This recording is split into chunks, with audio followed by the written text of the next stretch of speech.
Olá, boa tarde, seja muito bem-vindo, muito bem-vinda. Chegou a hora da gente fazer mais essa live semanal e hoje dando continuidade ao Dia das Crianças. E aí eu mandei na minha lista de transmissão para várias pessoas que seguem aí nas redes sociais, pedindo para que enviasse as suas dúvidas, os seus anseios ou os seus desafios com relação à educação financeira infantil.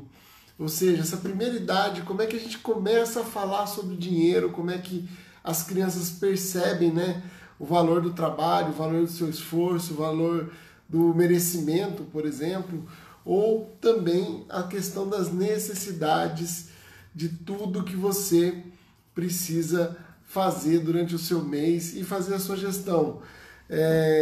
Cauã Victor está por aqui, seja muito bem-vindo. Estou vendo o pessoal aqui chegando. Meu nome é Fábio Viana, eu sou da consultoria.c e toda terça às 17 horas e toda quinta-feira, desde quando nos últimos 6 meses a gente tem feito essa live com muito conteúdo, trazendo informações sobre educação financeira, sobre estratégia, sobre coaching, PNL, sobre diversos assuntos.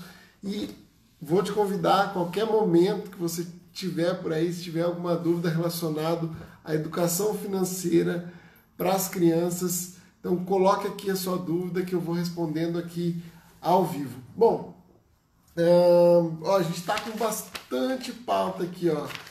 Eu copiei algumas das dúvidas, fui sintetizando, algumas eu imprimi porque vieram mais fácil aqui. Então eu vou respondendo uma a uma, e se você tiver e quiser comentar, fica muito à vontade. Então, a primeira dúvida enviada aqui foi: como falar que não dá para comprar para uma criança? Ou seja, dizer não. Muitos pais ficam ali um pouco de receio, um misto de assim, poxa, devo comprar, não devo comprar. Eu tenho uma filha, sou pai da Helena, de 4 anos, e a gente vai ao shopping, a gente vai ao supermercado, a gente vai em diversos lugares que tem muito estímulo e tem muito apelo para esse público infantil. E às vezes a gente olha assim, poxa, eu tenho condição, eu quero comprar, às vezes você olha assim, você queria até brincar com a criança com aquele brinquedo, mas vem acima de tudo a sua responsabilidade. Porque a criança, ela aprende através de estímulo, ela aprende através de histórias, e ela aprende principalmente quando você dá o norte, porque você é o grande e a criança é o pequeno. Então, por exemplo, eu tive com a minha filha há um tempo atrás e ela me pediu uma boneca. E é muito simples o jogo, né?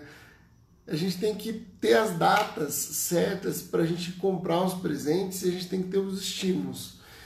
Então, quando a criança fala assim, poxa, me dá esse carrinho, me dá esse boneco, a primeira resposta pode ser um sim. Sim, porém, eu quero comprar, eu vou te dar esse boneco no seu aniversário, eu vou te dar esse carrinho no Dia das Crianças, eu vou te dar esse carrinho quando for o Natal, por exemplo, Papai Noel. Se ainda houverem histórias de Papai Noel, de fadas, você também pode estimular dizendo um sim embasado. Então não é questão de não ter dinheiro, que você não pode ter tudo, porque a gente, nessa primeira infância, principalmente, a gente está criando as primeiras referências com relação ao dinheiro. A gente tem uma responsabilidade imensa com o que a gente fala, quais são os valores que a gente está transmitindo. Imagine você, aos, 4, 5, 6, 7 anos de idade, olhar para a sua referência, para a pessoa que é a mantenedora do seu lar, né? A pessoa que é a provedora de todos os seus presentes, as suas necessidades, e este ser mágico iluminado fala assim, não tenho dinheiro, não dá para comprar, não dá para se ter tudo. Potencialmente, você cria uma crença que a gente chama, e aqui tem uma pergunta relacionada à crença. Você cria uma crença limitante, porque ela ainda não sabe quantificar as coisas. Nessa primeira infância, antes da criança saber a lidar com os números, ela não sabe quantificar, então ela não sabe o que é muito, o que é pouco. Então, um exercício, eu já vou falar aqui para 9 anos como é que funciona, que aí dá para desenrolar de uma forma diferente.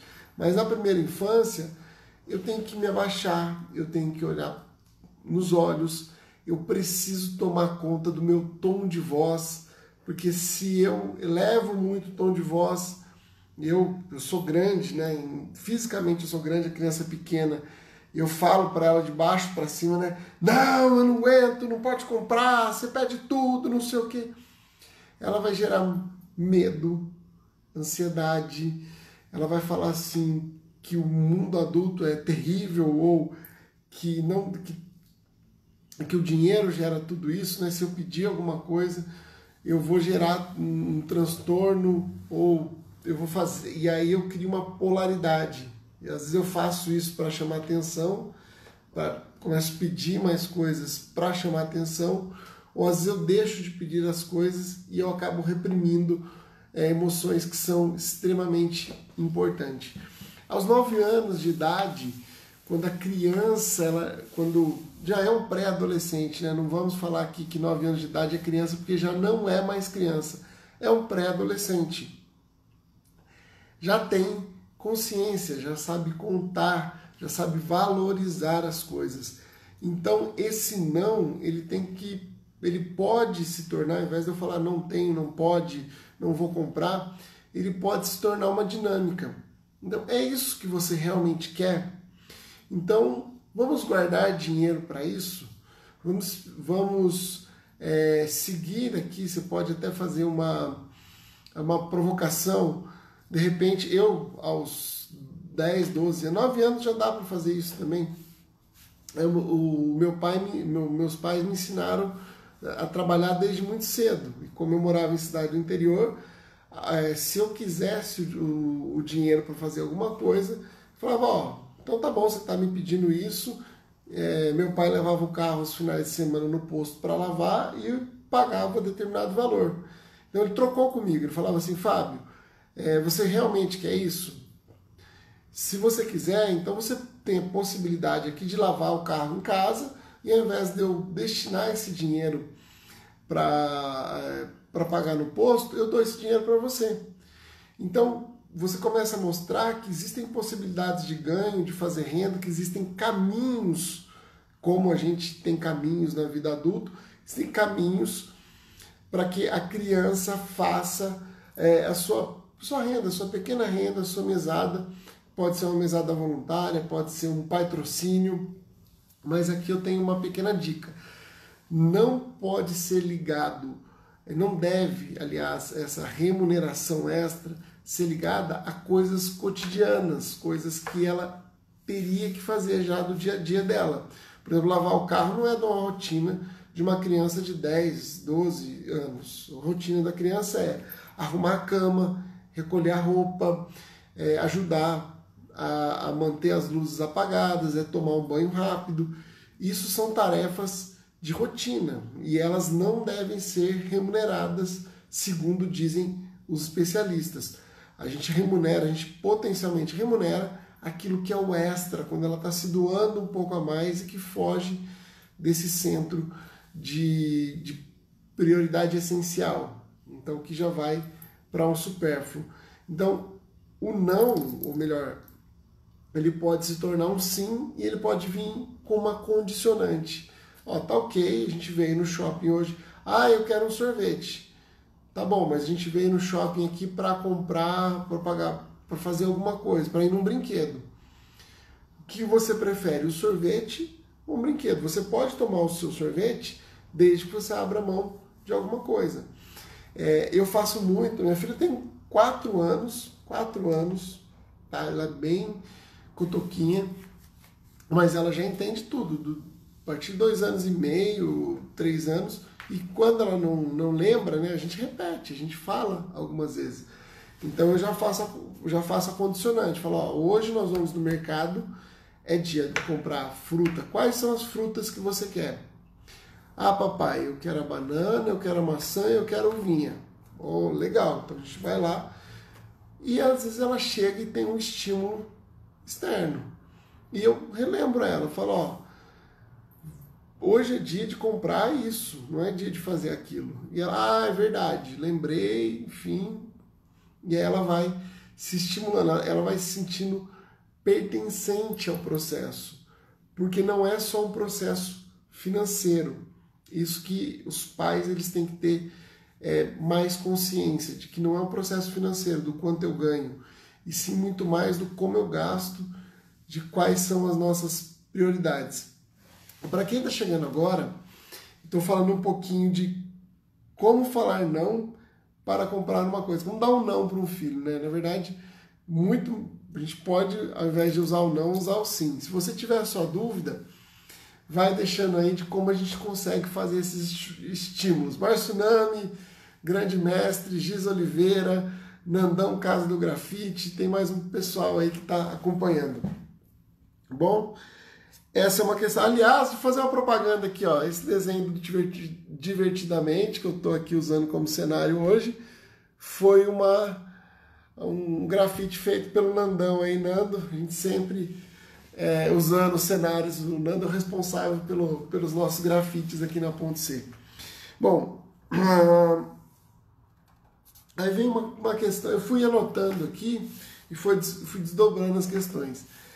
E aí a pessoa perguntou, além disso, né, falar o não para a criança, dizer que eu não tenho dinheiro e como evitar que eles criem crenças financeiras. Como evitar que as crianças criem crenças financeiras. Na verdade, é impossível a gente evitar isso, porque ela vai ter a visão de mundo dela. Ela vai analisar aquilo. Agora, existem crenças limitadoras e existem crenças potencializadoras. Vou contar um caso para você, um caos aqui, como diz no interior, para vocês.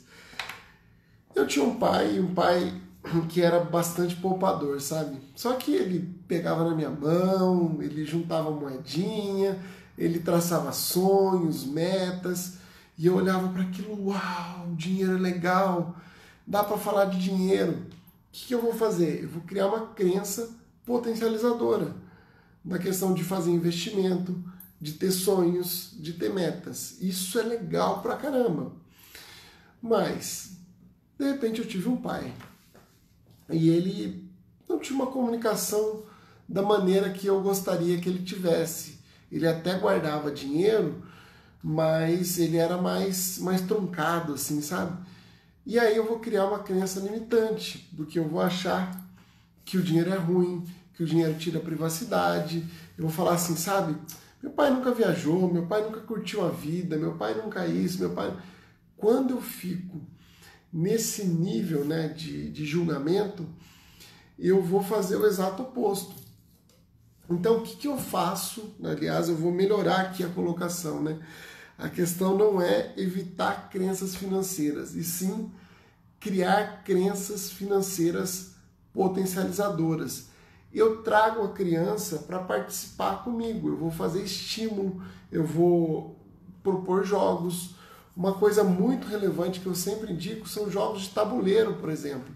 Porque quando você começa a jogar, a estimular a criança, jogo que tem aqueles dinheiros de papel, jogos que tem moedas, jogos que tem desafios, né, de quem chega primeiro e vai criar uma referência lúdica para a criança, você depois, por analogia, ou seja, olha filho, lembra que no jogo a gente fez tal coisa? Então, se o papai, se a mamãe começar o mês gastando muito, talvez lá na frente não dê para eu fechar o jogo, para eu fechar as contas. Então a gente tem horas que a gente tem que recuar. Eu começo a falar de estratégia, eu não estou nem falando de se é 5, 20, 10 mil reais. O jogo começa com o não financeiro. A base é o comportamento em relação ao dinheiro. Então, tudo que for dinâmica, tudo que tiver forma e estrutura, ou seja, quando você mostra para a criança como funciona, quais são os bastidores, e ela vai tomando mais consciência. Então, por exemplo, pode ser que um dia você acorde e você está saindo para trabalhar. E o seu filho, sua filha fala assim, ah, papai, mas eu queria tanto ficar com você, por que você tem que trabalhar e não sei o quê. Se você vira para a criança e fala assim, ai, o papai tem que ir, trabalhar muito difícil, mas eu volto no final do dia por você, porque eu te amo. A criança vai olhar e falar assim, trabalho eu? Não quero trabalhar não. O que você tem que dizer? Você tem que falar, ó, você não tem o seu trabalho? O que é o seu trabalho? O seu trabalho é ir para a escola, é aprender. Hoje você está aprendendo a ler, a escrever. Você tem que dar o seu melhor e desenvolver. E o papai é a mesma coisa. A mamãe é a mesma coisa. Tem que trabalhar para a gente ter o dinheiro, para a gente ter conforto, para a gente, aos finais de semana, poder sentar e ficar juntos tranquilos, para que a gente tenha segurança. Então, trabalhar é uma coisa boa. E aí a criança fala, não, legal, papai, mamãe. Eles vão começar a entender um pouco mais. É fato que talvez algumas das dicas aqui que eu vou falar para vocês, elas soem um pouco, nossa, Fábio, mas será que a criança vai entender assim? A criança não é obrigada a entender na primeira vez. Eu tenho que falar a primeira vez, eu tenho que falar a segunda vez, principalmente se for uma ideia muito nova. Eu, a vida inteira, fiz de tal maneira e ela me viu agir do jeito que eu sou durante, sei lá, 9 anos, 10 anos, 12 anos, 15 anos, e de repente eu venho com uma informação nova para ela. E ela vai demorar um pouco até que ela se conscientiza. Quer ver uma coisa legal? Existe uma diferença entre o que a gente realmente faz e o que a gente fala, né? E eu já me dei conta de que muitos pais fazem isso. Estão no shopping e eles falam assim, não, eu não tenho dinheiro, não vai dar para comprar isso, não vai dar para comprar aquilo. E de repente ele gasta dinheiro com Uber, por exemplo. E a cabeça da criança vai dar um nó, porque falou, até agora eu não tinha dinheiro, quer dizer, você não tinha dinheiro para o que eu pedi, mas você tinha o dinheiro do transporte, você tinha o dinheiro de uma outra coisa. Esses lapsos, né, entre o que eu falo e o que eu faço, que a gente tem que observar no dia a dia. Por isso que é importante trazer a criança e conversar. Então, a gente não evita crença financeira, a gente direciona ela para boas crenças, para bons motivadores, para bons gatilhos, né? Enfim, acho que está respondido aí. Mais uma dúvida. Deixa eu ir riscando aqui, porque senão daqui a pouco eu falo bastante, gente. Qual a melhor idade para iniciar? O quanto antes. Começou a aprender a falar, começou a aprender a andar na fase dos 2, 3 anos de idade, eu já vou fazer as primeiras dinâmicas, aí são dinâmicas econômicas, não são dinâmicas financeiras. Quando a gente fala do financeiro, eu estou falando de grana, para eu instituir uma mesada, para eu começar a dar uma nota, sabe, um dinheiro para a criança, alguma coisa assim, ela tem que saber matemática básica, precisa entender que o 7 é mais que 5. Ela precisa entender que 5 mais 5 é igual a 10. Eu consigo, quando ela consegue ter essa ideia de valores matemáticos, que depois dos 6, 7 anos, as crianças estão cada vez mais precoces, aí sim eu vou quantificar, vou falar o que é caro, eu vou mostrar para ela que isso é mais que isso. Agora, enquanto isto não acontece, nessa fase de alfabetização, eu vou passar ideias e valores. A criança, ela pede tal coisa, ela pede essa caneta, por exemplo, e de repente, da papelaria, é a caneta mais cara, é uma caneta de 50 reais. Eu pego um conjunto de canetinhas de 10 reais e eu mostro para ela, eu falo assim, esse aqui todas as canetinhas, se você levar, você pode levar um monte dessas, ou você pode levar só essa. Quer dizer que isso aqui é mais caro que isso aqui. E ela vai olhar as canetinhas, vai olhar essa caneta, e ela começa a ter referência. Daqui a pouco ela está te perguntando, isso é caro ou isso é barato? Isso pode ou isso não pode? Essas são as primeiras dinâmicas financeiras que a gente faz com as crianças. E também aquele combinado, né, gente? Ó, a gente vai sair, eu gosto de levar as crianças a tomarem sorvete, por exemplo. Quando eu estou com a minha filha, pego os priminhos, a gente interior de São Paulo, e aí o que acontece? Você vai numa sorveteria, só que a sorveteria não tem só sorvete, tem doce, tem milkshake, tem água, tem brinquedinho com doce, tem muita opção de coisas para criança, de brinquedos, de interação. Então, o que eu faço? Ao invés de deixar a molecada entrar na sorveteria para depois escolher, ou seja, sei lá, pega o sorvete, vai olhar para o doce e aí vai querer o sorvete e o doce. E se bobear, vai querer um milkshake também. Elas ficam alucinadas. Então, eu chego na porta da sorveteria e eu falo assim, crianças de, tô falando aqui de 4, 5, 6, 7 anos, falo, ó, nós vamos entrar agora e cada criança tem direito a uma coisa. Você pode escolher um sorvete, você pode escolher um doce, tem um dos primos que gosta de milkshake, vai tomar o seu milkshake e todo mundo vai pegar uma coisa e a gente vai sentar na mesa e todo mundo vai comer junto. Tudo bem para vocês? Tudo bem. Então, você começa a falar de dinheiro o quanto antes possível, lembrando que as primeiras dinâmicas ali, elas não são de valores, de notas, são dinâmicas comparativas, são dinâmicas de jogos, são dinâmicas de limites, ou seja, isso pode, isso não pode, é a dinâmica da espera, então você vai ter a sua boneca, mas é na data tal, no seu aniversário.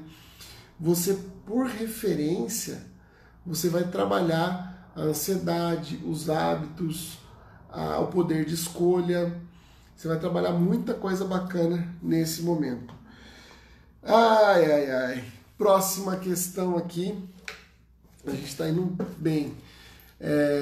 Convida, pessoal que está aqui me ouvindo, a gente pode trazer mais pessoas. Quem que está aí no seu Instagram que está ligado? Dá uma compartilhada nessa live para a gente trazer mais gente aqui e rolar mais interação. Olha a dúvida que o pessoal me manda, que parece simples, mas enfim. Como calcular a mesada? Ou seja, falei desse período que a gente começa a calcular, e aí a gente tem que... Eu sou a favor da mesada, eu acho que isso que dá autonomia e começa a criança, por referência, já vai saber como quantificar. Então, é assim, criança ela tem uma rotina e eu vou calcular a mesada de acordo com o perfil socioeconômico, ou seja, eu vou pegar uma dinâmica da vida dela, então, dinheiro do lanche. E aí, ao invés de eu dar o dinheiro do lanche, eu vou dar o dinheiro da mesada, que é o dinheiro do lanche mais uma sobra financeira. Para que serve essa sobra financeira? Vamos supor que o dinheiro do lanche seja R$5 por dia. Durante a semana são R$25. Só que a criança ela está, vamos supor que ela está começando a primeira vez que ela vai começar a coordenar o dinheiro, porque antes ela marcava e agora você vai dar essa autonomia para ela.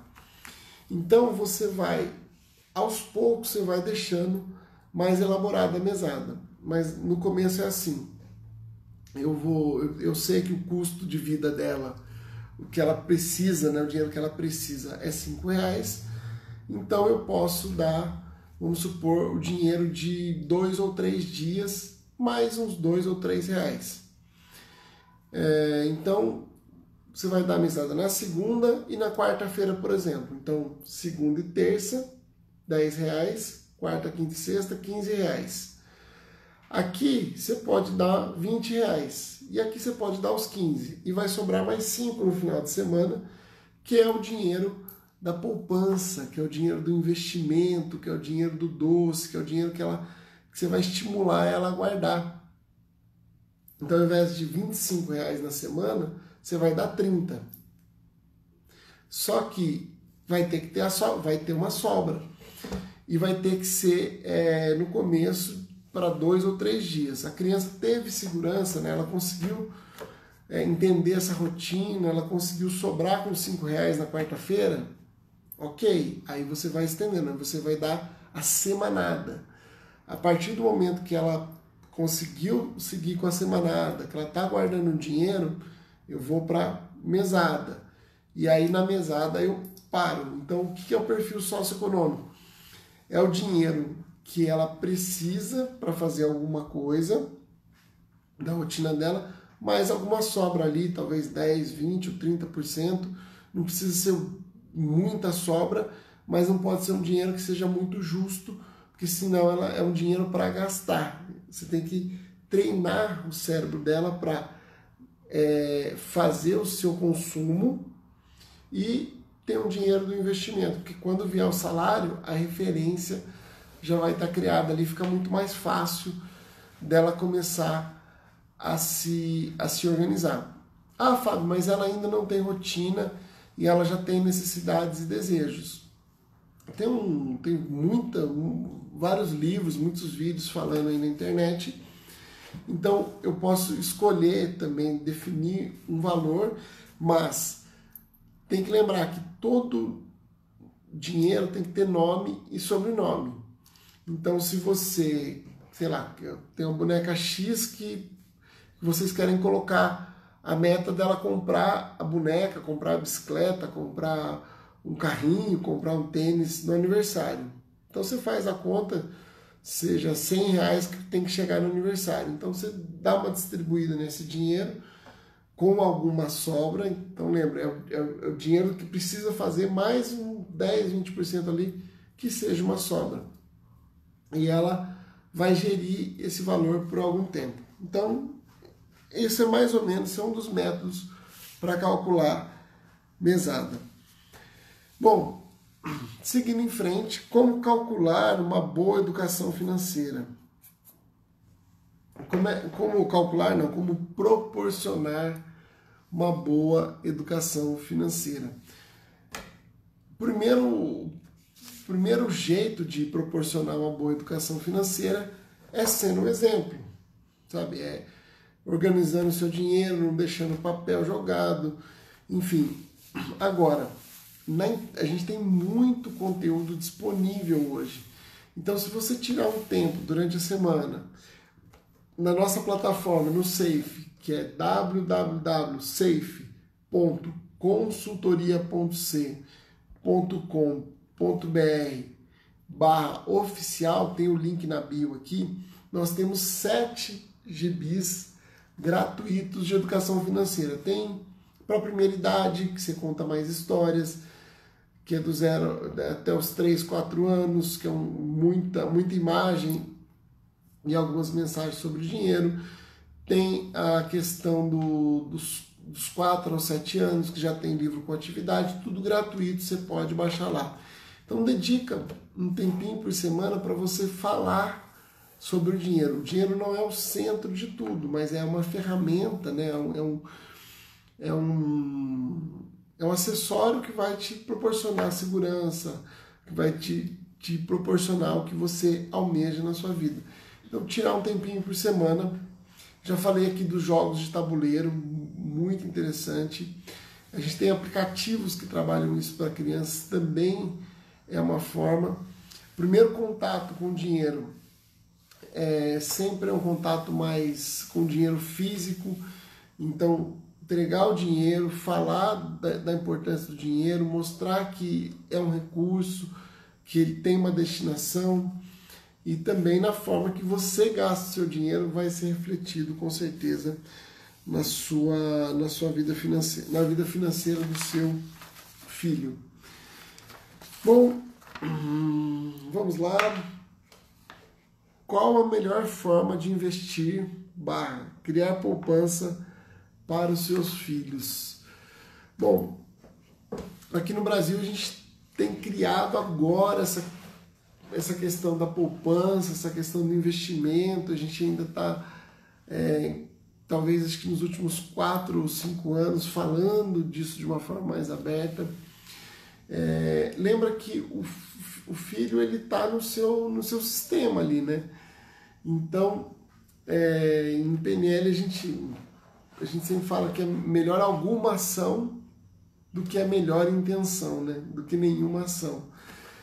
Se você é do tipo que precisa de um boleto para pagar as coisas, né? Eu preciso ter um comprometimento financeiro, eu preciso disso para que eu faça essa reserva, pode ser interessante que você faça um produto de previdência, um produto de longo prazo ou um produto de longo prazo, porque a criança, potencialmente você vai investir hoje para injetar recurso nela talvez daqui 15, 10, 20 anos. Isso é longo prazo para a educação financeira. Então, planos de previdência, planos de recorrência, que você vai todo mês colocando ali um certo valor, são muito interessantes. Haja visto que uma criança classe média hoje, até os 20, 22 anos, 23 anos de idade, que você vai soltar ela para a vida, que ela vai começar ali no primeiro emprego, e mesmo no primeiro emprego ela vai depender ainda uma parte financeiramente de você. Você tem um gasto médio, um consumo ali de praticamente R$1 milhão, contando desde as fraldas, faculdade, escola, ensino, material, roupa, enfim, é um gasto bastante relevante. Para uma classe média baixa, média, dependendo do perfil da criança. A gente tem outros produtos, né, formas de investir. É sempre melhor você trabalhar o dinheiro, ou seja, se você conhece um pouquinho da bolsa, se você tem acesso a cooperativas, é legal que você vá fazendo essa movimentação financeira, comprando aí fundos de longo prazo, que vai te dar uma rentabilidade mais interessante do que os produtos em instituições financeiras tradicionais, previdência, seguros, enfim. Mas não tem um certo ou errado, tem que ter uma perspectiva e tem muito projeto legal. Eu, por exemplo, eu tenho um dos fundos que eu aplico, eu tenho que ficar aplicando durante 5 anos um valor X que ele é corrigido pela inflação e ele tem uma rentabilidade Y, e depois de 5 anos depois de 10 anos, desculpe, depois de 10 anos eu escolho os valores que eu vou investir. Então não é uma coisa pré-fixada durante um tempo e depois eu tenho uma mobilidade maior, porque entende-se que nesse período, né, depois dos 7, 8 anos de idade, você tem que investir em escola, talvez o seu custo fique um pouco mais alto e aí o seu investimento fica um pouco mais baixo. Então, o que te dá essa mobilidade durante esse tempo, talvez faça com que você tenha um estímulo maior e não desista. Então, esse aqui, já comentei um pouco, não tem receita de bolo, tá, gente? Não é A mais B que vai dar C, 1 mais 1 igual a 2. Meu filho adora comprar coisas sem importância. O que eu faço? Tem uma educadora financeira que fala muito que educação financeira é a ciência das trocas e escolhas.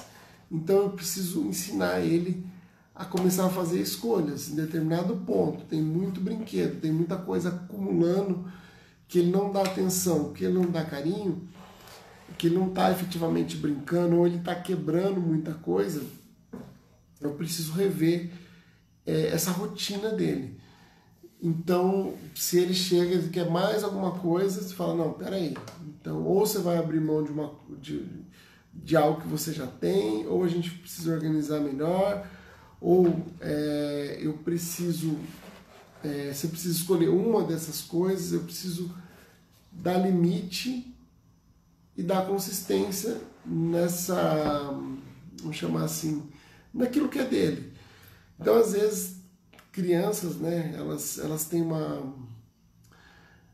neuroplasticidade muito alta, então elas mudam e elas têm a capacidade de ver o mesmo brinquedo, o mesmo filme 100 vezes, para vocês terem ideia. Para quem tem criança em casa aí recente, sabe o que é assistir, por exemplo, uma Peppa Pig 50 vezes, ou assistir um Toy Story 4 vezes no final de semana, ou assistir um Divertidamente 10 vezes durante uma semana, porque a neuroplasticidade da criança é muito alta.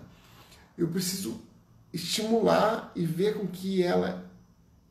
que ela entenda que os brinquedos, cada brinquedo pode ter várias histórias, assim como nos filmes.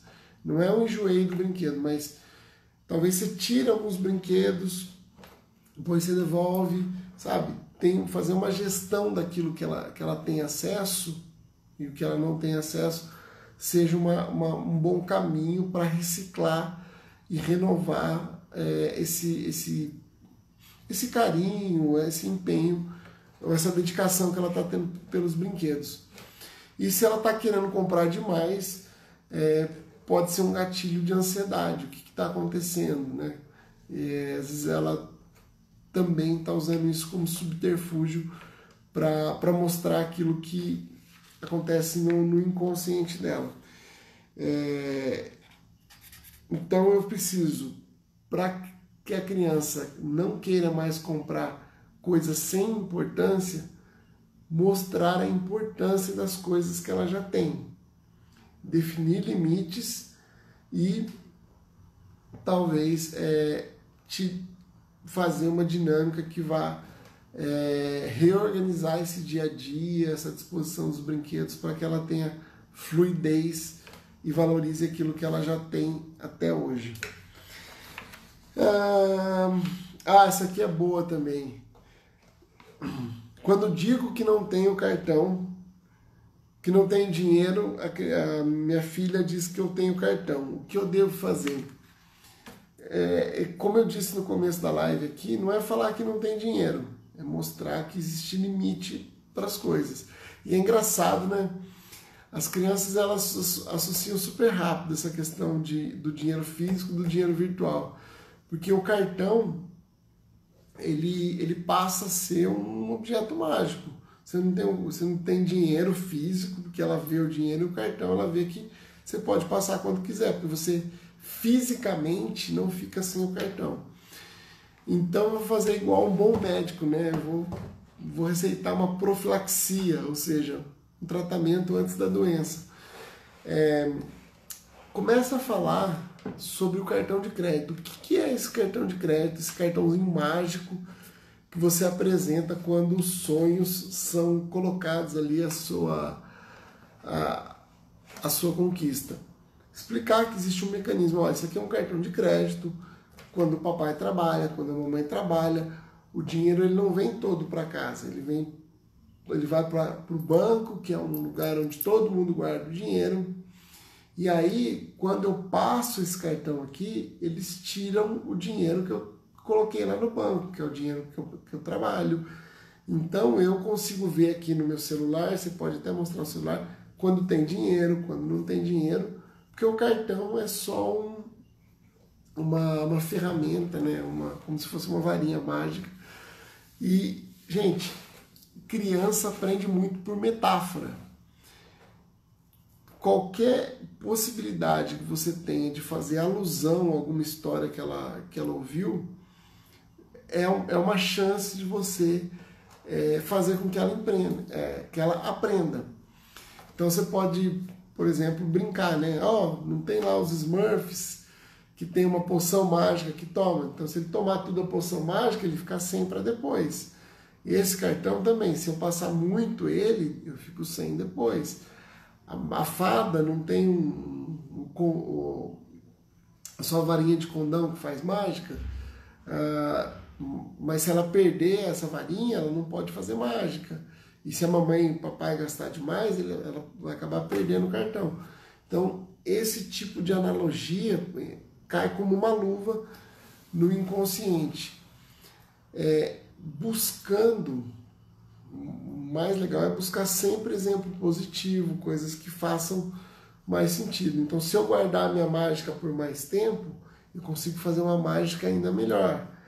Se eu consigo ter mais poder, eu consigo, então, mostrar que você está abrindo mão, muitas vezes, e a gente faz isso enquanto adulto, abrir mão de algo no presente por algo que seja muito melhor e muito mais glorioso no futuro. Ok?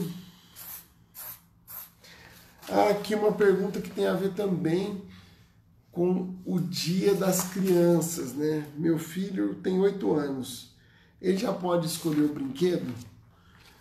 Olha, eu acho que a gente tem que dar a merecida autonomia para as crianças. Elas têm que saber, né? Que elas têm que demonstrar quais são os seus sentimentos. Então tem que haver uma parceria, né? Não é um não pode, ou você está pedindo a toda hora, mas o que está por trás disso. E você, enquanto adulto, tem que ser o norteador. Então, olha, filho, você está pedindo um carrinho que é muito caro dessa vez. Então, nós vamos ter que esperar um tempo, ou esse aqui. Teria alguma outra coisa que você gostaria tanto quanto essa de comprar? Você que vai dizer, não digo nem esse não, mas você que vai orientar ela o que pode e o que não pode. Tá vendo? O papai também adoraria ter uma Ferrari, por exemplo, mas a Ferrari é um carro que vale mais que a nossa casa. Então eu prefiro ter uma casa do que ter uma Ferrari. Então não é mais gostoso a gente ter uma casa, morar, enfim, são essas trocas e essas escolhas que a gente faz a todo momento. Então escolher eu acho que é legal, que as crianças demonstrem, né, esse interesse e conheçam também os limitadores ou as condicionantes. Limitadores assim, eu tenho um teto para gastar aqui com o seu aniversário e até poderia fazer mais, mas não faz sentido. A gente tem que ter aqui, ó, ou esse, ou eu trago esse brinquedo inflável, ou eu trago um palhaço para animar a sua festa. E aí, o que vai ser mais legal? Esse tipo de condução funciona muito. A gente tem que tomar cuidado para não querer dar para a criança tudo aquilo que a gente não teve. Por quê? O que a gente não teve, muitas vezes nos ensinou muito mais do que aquilo que a gente teve. Vou contar uma breve história minha aqui. Quando eu falo do Dia das Crianças, eu lembro disso. E para provar que muitas vezes o que a gente não tem ensina muito mais do que aquilo que a gente tem. Quando eu comecei a sair os finais de semana, eu queria meu dinheiro. Não, eu preciso de um dinheiro, eu preciso sair, vou comer um lanche, vou tomar um refrigerante, enfim. Era o que acontecia. Cidade pequena, todo mundo ia para a praça, normalmente comíamos um lanche, batia papo ali e era o legal de se fazer. Em casa rolava uma dinâmica que era mais ou menos assim. Meu pai, eu ia, mãe, arruma um dinheiro aí, final de semana, não sei o quê, fala com seu pai. E eu ia quietinho lá, ia lá, pai, então, ó, a mãe pediu pra você me dar um dinheiro aí. Que dinheiro, rapaz? Fala com a sua mãe. Aí eu ia lá, ó, mãe, ficava nesse jogo de empurra. E eu olhava, pequeno, olhava para aquilo, eu achava terrível. Hoje eu agradeço imensamente, porque os meus pais sempre tiveram comércio. E aí, ao invés de eu esperar o sábado para ver se ia rolar ou não esse dinheiro, eu começava durante a semana a ficar, o que eu faço nesse final de semana? Vai ter o pessoal vai querer fazer alguma coisa e eu não vou ter grana. Então eu já ficava atento, falava, mãe, não dá para fazer alguma coisa aí tinha loja, comércio, não dá para ajudar aí, dar uma forcinha, porque final de semana sabe como é que é, né? Eu vou querer dinheiro para sair. Aí ela falava assim, não, se você ficar aqui fazendo tal coisa, ajuda a pregar botão, cortar linha, ajuda não sei o que. Meu pai tinha uns relatórios que ele tinha que fazer lá da empresa dele, ó, ajuda eu a fazer o relatório aqui. ou lava um carro. Então, pô, eu aprendi a desenrolar muito cedo por conta disso, por conta de uma coisa que pode parecer adversidade para todo mundo. Naquela época eu tive uma sacada e eu fui para cima. Então, o dizer um não para as crianças ensina muito mais do que eu dizer sim à torta direita, porque a gente está projetando. Só que note, a gente está projetando uma realidade de 30, 40 anos atrás, 50 anos atrás, dependendo da sua idade, sei lá, que não é a realidade de hoje. Que as crianças não vivem a mesma realidade, com certeza. É outro lugar, são outros tempos, é outra forma de se comunicar. Então você tem que atualizar o jogo e ver o que é realmente relevante, né, ser proporcionado nesse momento e não ficar projetando aquilo que você não teve. Bom, vamos lá, a gente tem mais alguns minutinhos aqui. Quem estiver nos ouvindo, quiser deixar a sua contribuição, segue em frente. Como pai, mãe, podem estimular o filho a poupar e a pensar no consumo de forma consciente.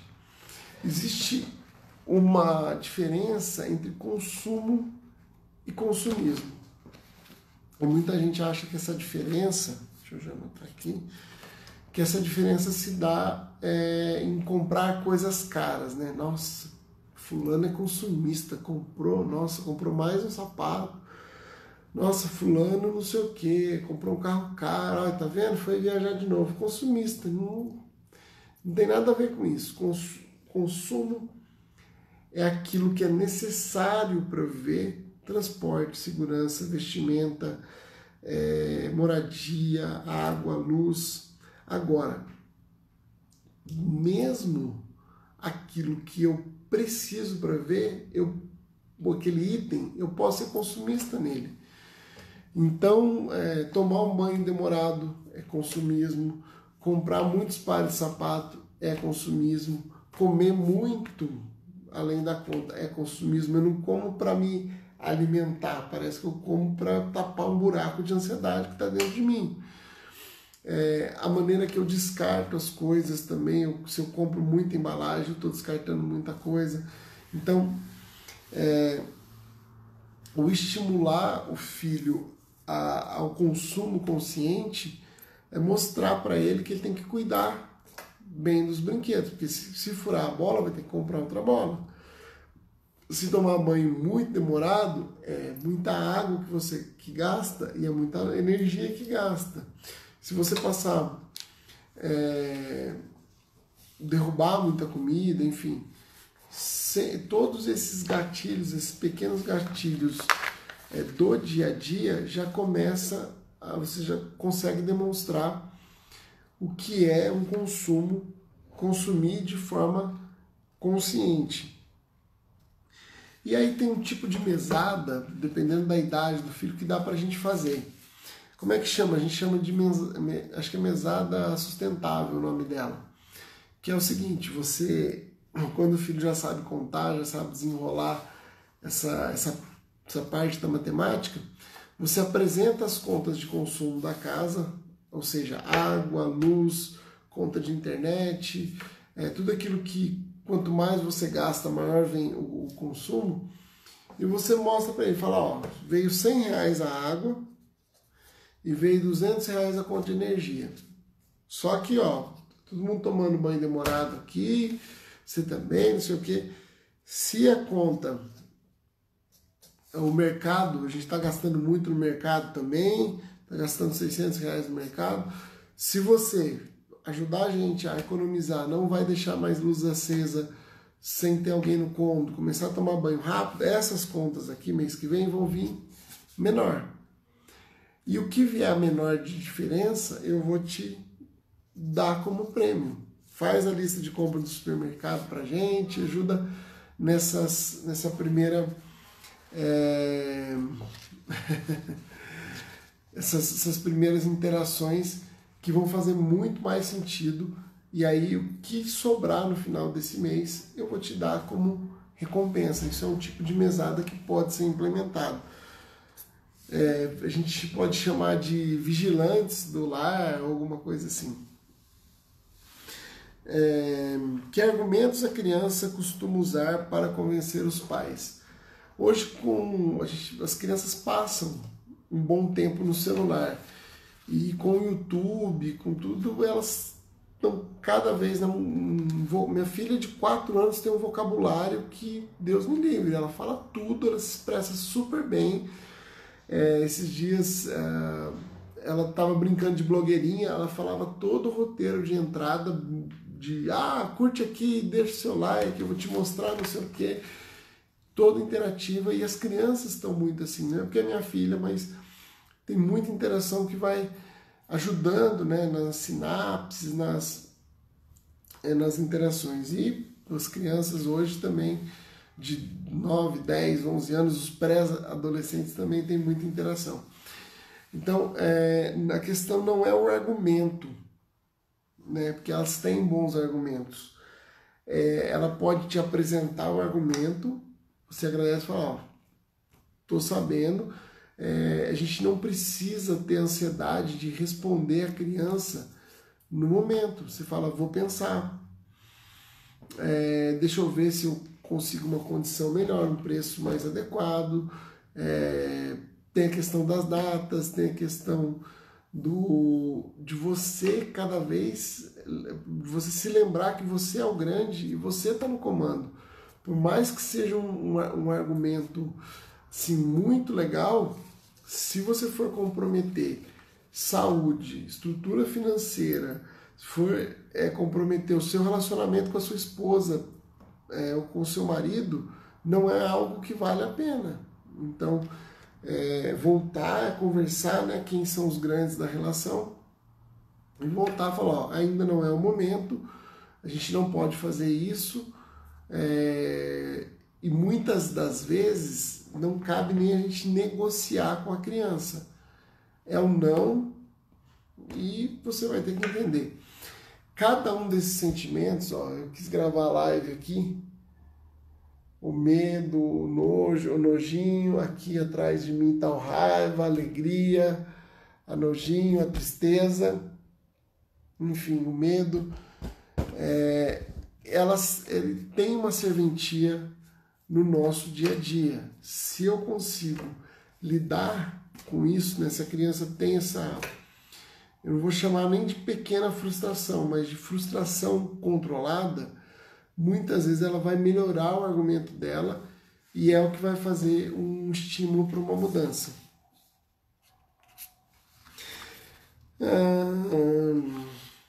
Qual o cuidado que os pais precisam ter diante dos argumentos, dos pedidos feitos pela criança? Então, o cuidado é o cuidado do começo da live que eu já falei, é criar a crença negativa. Então, a gente tem crenças que são potencializadoras e tem crenças que são negativas. Se a criança me traz um bom argumento e eu devolvo para ela um argumento de uma forma mais ríspida, de uma forma desmotivadora, eu vou desestimular ela a continuar a buscar novos caminhos. E isso que torna um argumento perigoso. A gente já está encerrando aqui, ainda tem bastante pergunta, então deixa eu ver o que é mais relevante. Quais brincadeiras que podem ajudar na educação financeira das crianças? Jogos de tabuleiro como Banco Imobiliário, Jogo da Vida, jogos como War de estratégia, jogos de xadrez, por exemplo, tudo que leve para esse lado da estratégia, mesmo que não seja uma estratégia financeira propriamente dita como o Banco Imobiliário, já cria sinapse e cria novas maneiras de entender a vida, porque o jogo, o dinheiro é um reflexo de várias emoções. Qual a maior dificuldade na hora de conversar sobre dinheiro com as crianças e como revertê-la? Poxa, isso aqui foi de matar. A maior dificuldade não é a criança em si, a gente rever as nossas emoções, porque quando a gente tem dificuldade de falar de algo é que não está bem resolvido para a gente. Então, se eu não estou muito bem resolvido, ok, ó, a gente vai ver isso daqui a pouco, mas eu dou a resposta para ela. Eu vou pro meu retiro, pro meu momento de pensar um pouco, e eu me resolvo internamente para depois voltar e orientar como deve ser orientado. Então, essa seria uma boa dica. O latino-americano, em geral, ele tem essa questão de precisar dar resposta sempre. Uma coisa que eu notei dos orientais, né, que eu li em livros, é que o oriental, muitas vezes, ele agradece pela pergunta. Então, não sei o quê. Obrigado pela pergunta. Se retira, vai pensar um pouco, vai pesquisar, vai entender quais são os reflexos, né? No caso das finanças, entender o orçamento, entender algumas coisas. Depois ele volta. E o voltar e dar resposta é um feedback. Não é que você fez certo ou errado, porque a situação como um todo exige esse tipo de postura. Então, isso é ter uma vida de adulto. Muitos pais se sentem culpados quando a grana não dá para comprar o que o filho pediu. Qual o conselho para se afastar dessa culpa? Me lembrei de uma história, dá tempo aqui. Certa vez eu estava atendendo uma mãe e ela separada, 2 filhos, orçamento muito apertado, e aquele perrengue todo, e eu fazendo diagnóstico com ela, e ela falando, pô, eu moro num apartamento pequeno, o condomínio é X, o aluguel é Y, enfim, sabe, uma situação saindo das dívidas. E aí eu olhei no orçamento dela e falei, meu, você não, desculpa perguntar, mas você não colocou nada aqui de lazer com 2 crianças dentro de casa, crianças novas, tipo 5 e 7 anos, que precisa de espaço. Falei, não, Fábio, ao contrário. Eu já coloco lá o dia do cachorro quente, que é o que eu compro no mercado. Aqui a gente já tem a rotina do dia do não sei o quê.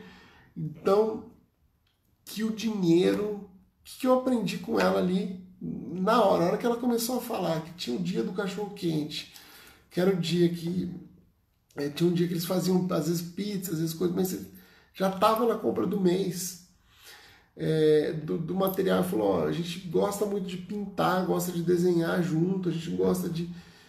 Aquele dia eu aprendi que o dinheiro não é desculpa.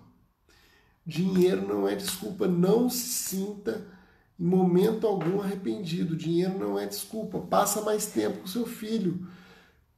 Pega uma atividade aí na internet e vai fazer com ele. Se você não tiver internet, na hora de tiver um lugar que não tem internet, tiver sem sinal, pega papel, pega lápis de cor, vai desenhar. Não tem lápis de cor, tem que fazer um almoço. Põe a criança lá, já brinca, deixa ela mexer em alguma coisa, ela brincar com água, ela brincar com um pouquinho do alimento ali, comer com a mão, sei lá, fazer o tal do cachorro-quente, que dinheiro não é desculpa, gente. Então, para evitar esse sentimento de culpa, o que você vai fazer? Você vai entender qual o benefício que eu posso gerar para ela agora. Qual o benefício? O benefício é tempo, o benefício é um passeio no parque. Então você se esvazia e olha no olho dela, e muitas vezes ela vai ser mais feliz. Isso eu posso te garantir. Eu tenho uma filha de 4 anos e muitas vezes não é o que eu estou proporcionando financeiramente para ela, é eu estar ali junto. Eu tenho uns desenhos aqui, ó. Isso aqui é guache que está ali na minha mesa. Ela faz um desenho com guache, gente, um negócio de guache é R$3 que eu pago. E ela tá feliz da vida. Na casa dos meus pais, por exemplo, tem galinhas. Então a gente vai pro meio da terra, ela vai correr atrás das galinhas e ela tá feliz. Então, o tempo, né, ele também é um ativo, e ele é um ativo muito mais importante, muito mais relevante do que qualquer dinheiro. E com isso, porque não deu para responder todas as perguntas, eu desejo muito sucesso, muita prosperidade, que vocês consigam cada vez mais dar sustentabilidade, dar foco e dar atenção para essa criançada, que eles merecem muito. Eles são os responsáveis pelo futuro da nossa nação, então cabe a nós